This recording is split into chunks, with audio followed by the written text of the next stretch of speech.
அனைவருக்கும் வணக்கம். இந்த வீடியோட என்ன பார்க்க போறோம்னா, உங்களோட 20,000 வந்து 3 ஆண்டுல வந்து 12,00,000 மாற்றிய முதலீட்டை பற்றி தான் பார்க்க போகிறோம்.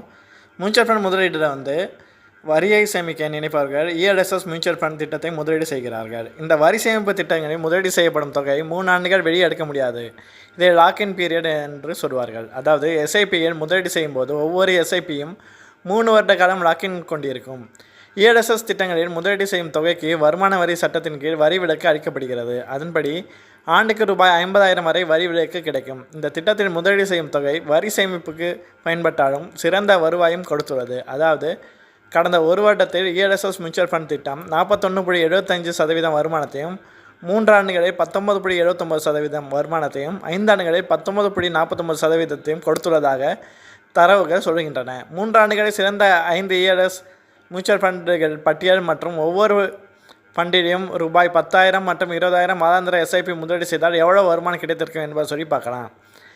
எஸ்பிஐ நீண்டகால ஈக்விட்டி ஃபண்ட் டைரக்ட் பிளானை பற்றி பார்த்தா, எஸ்பிஐ மியூச்சுவல் ஃபண்டோட இஎல்எஸ்எஸ் ஃபண்டு ஒரு வருடத்தில் 38.65% வருமானத்தை வழங்கி முதலிடத்தில் உள்ளது. இந்த ஃபண்டின் கீழ் ரூபாய் 23,888 கோடி நிர்வகிக்கப்படுகிறது. இதன் NAV 451.77 ஆகும்.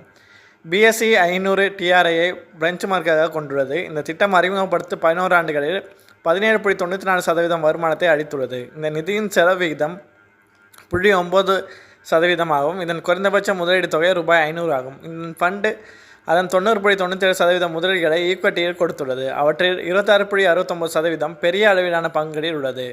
இந்த ஃபண்ட் 62 பங்குகளில் முதலீடு செய்கிறது. 3 ஆண்டு காலத்தில் ஃபண்டில் ரூபாய் 10,000 மாதாந்திர எஸ்ஐபி அல்லது மொத்தமாக 3,60,000 முதலீடு செய்திருந்தால் அதன் மதிப்பு 6,19,482 இருக்கும். அதே நேரத்தில் 3 ஆண்டுகளில் ஃபண்டில் ரூபாய் 20,000 மாத எஸ்ஐபி அல்லது 7,20,000 மொத்தமாக முதலீடு செய்திருந்தால் அந்த தொகை தற்போது 12,38,963 மாறியிருக்கும். அடுத்து quant ELS SIP fund direct fund 3 வருட காலப்பகுதியில் 35.97% வருவாயை கொடுத்துள்ளது. இந்த திட்டத்தின் கீழ் ரூபாய் 9,860 கோடி நிர்வகிக்கப்படுகிறது. இதன் NAV 439.35 காசுகள் ஆகும். இது நிஃப்டி 500 டிஆர்ஐ பெஞ்ச் மார்க்காக கொண்டுள்ளது. இந்த ஃபண்டில் அதன் தொடக்கத்திலிருந்தே 23.45% வருமானத்தை கொடுத்துள்ளது. இதன் குறைந்தபட்ச எஸ்ஐபி முதலீடு ரூபாய் 500 ஆகும். இந்த ஃபண்டின் செலவு விகிதம் 0.77% ஆகும். ஃபண்டின் முதலீடுகளில் 96.47% தொகை பங்குகளில் உள்ளது. இந்த ஃபண்டில் ரூபாய் 10,000 மாதாந்திர எஸ்ஐபி முதலீடு 3 ஆண்டுகளில் மொத்தம் 5,98,430 வருமானத்தை கொடுத்துள்ளது. 20,000 மாதாந்திர எஸ்ஐபியில் 11,96,860 வழங்கியுள்ளது. மோதிலால் ஓஸ்வால் இஎல்எஸ்எஸ் சேமிப்பு நிதி இதில் பார்த்தோன்னா இந்த ஃபண்டு 3 ஆண்டு காலத்தில் முதலீட்டாளருக்கு 38.09% வருமானத்தை அளித்துள்ளது. மொத்தமாக நிர்வகிக்கும் சொத்து மதிப்பு 3,436 கோடியாக உள்ளது. இதன் NAV 54.32 ஆகும். நிஃப்டி 500 டிஆர்ஐயை பெஞ்ச் மார்க்காக கொண்டுள்ளது. இந்த ஃபண்டு ஜனவரி 2015 ஆண்டு தொடங்கப்பட்டதிலிருந்து தற்போது வரை 19.64% வருமானத்தை அளித்துள்ளது. இந்த ஃபண்டில் வந்து 10,000 எஸ்ஐபி போட்டிருந்தால் 3 வருடத்தில் வந்து 6,15,069 மாறி இருக்கும். 20,000 எஸ்ஐபி போட்டிருந்தால் 12,30,137 மாறியிருக்கும். அடுத்து ஐடிஐ இஎல்எஸ்எஸ் வரி சேமிப்பு நிதி. இந்த மியூச்சுவல் ஃபண்டோட திட்டம் 3 ஆண்டுகளில் 35.71% வருடாந்திர வருமானத்தை வழங்கியுள்ளது.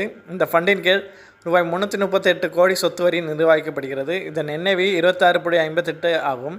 நிஃப்டி 500 டிஆர்ஐயை பெஞ்ச் மார்க்காக கொண்ட இந்த ஃபண்டு 2019 ஆண்டு அக்டோபர் மாதத்தில் தொடங்கப்பட்டது. அப்போது இருந்த முதலீட்டாளருக்கு 23.15% வருமானத்தை அளித்துள்ளது. இதில் 10,000 முதலீடு பண்ணியிருந்தால் என்ன வரும்னா 7,92,760 ஆகும். 20,000 முதலீடு செய்திருந்தால் 11,92,862 வந்து உங்களுக்கு வந்து கையில் வந்து கிடைச்சிருக்கும். நன்றி.